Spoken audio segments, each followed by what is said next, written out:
न जाने ये बेटी भी क्या अजीब चीज होती है।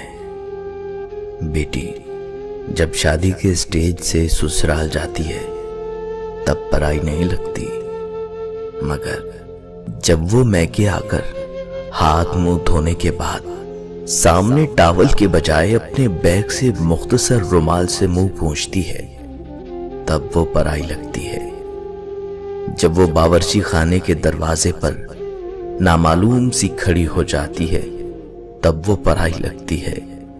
जब वो पानी के गिलास के लिए इधर उधर आंखें घुमाती है तब वो पराई लगती है। जब वो पूछती है वॉशिंग मशीन चलाऊं क्या, तब वो पराई लगती है। जब मेज पर खाना लगने के बाद भी बर्तन खोल कर नहीं देखती तब वो पराई लगती है। जब पैसे गिनते वक्त अपनी नजरें चुराती है तब वो पराई लगती है। जब बात बात पर गैर जरूरी कहे लगाकर खुश होने का ड्रामा करती है तब वो पराई लगती है। और लौटते वक्त अब कब आएगी, इसके जवाब में देखो कब आना होता है, ये जवाब देती है। तब हमेशा के लिए पराई हो गई ऐसे लगती है। लेकिन गाड़ी में बैठने के बाद जब वो चुपके से अपनी आंखें छुपा के खुश करने वाली कोशिश करती है तो वो परायापन एक झटके में बह जाता है, तब वो पराई सी लगती है। अरे नहीं चाहिए हिस्सा भैया, मेरा मायका सजाए रखना, कुछ न देना मुझे, सिर्फ मोहब्बत बरकरार रखना। पापा के इस घर में मेरी याद बसाए रखना, बच्चों के जहन में मेरा मान बरकरार रखना। बेटी हूं हमेशा इस घर की, ये एजाज सजाए रखना। बेटी से मां का सफर, बेफिक्री से फिक्र का सफर, रोने से खामोश कराने का सफर, गुस्से से तहम्मुल का सफर। पहले जो आंचल में छुप जाया करती थी आज किसी को आंचल में छुपा लेती है।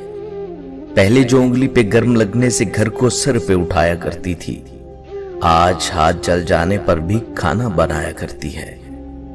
पहले जो छोटी छोटी बातों पे रो जाया करती थी आज वो बड़ी बड़ी बातों को जहन में छुपाया करती है।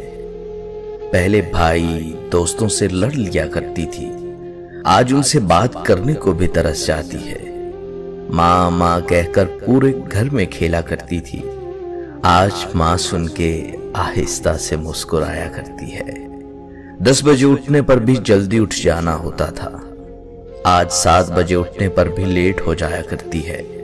अपने शौक पूरे करते करते ही साल गुजर जाता था आज खुद के लिए एक कपड़ा लेने को तरस जाया करती है। सारा दिन मुफ्त होके भी बिजी बताया करती थी अब पूरा दिन काम करके भी काम चोर कहलाया करती हैं। एक इम्तिहान के लिए पूरे साल पढ़ा करती थी अब हर रोज बगैर तैयारी के इम्तिहान दिया करती हैं। न जाने कब किसी की बेटी किसी की मां बन गई, कब बेटी मां के सफर में तब्दील हो गई। दोस्तों, बेटियों की उम्मीदों पे फकत बाप पूरा उतरता है, ये किसी और के बस की बात नहीं। बाबा मुझे छोड़ कर गए तो जमाने ने बताया जिन बेटियों का बाप नहीं होता उनका कोई हमदर्द नहीं होता। बेटे अगर औलादे नरीना होते हैं तो बेटियां भी औलादे नगीना होती हैं और इन नगीनों को ठेस नहीं लगनी चाहिए चाहे वो अपनी हो या पराई। और जिस दिन तुम बेटी के बाप बन जाओगे तब तुम्हें वो माल नहीं मान नजर आएगी। हर बेटी का बाप बादशाह नहीं होता पर हर बेटी अपने बाप के लिए शहजादी जरूर होती है।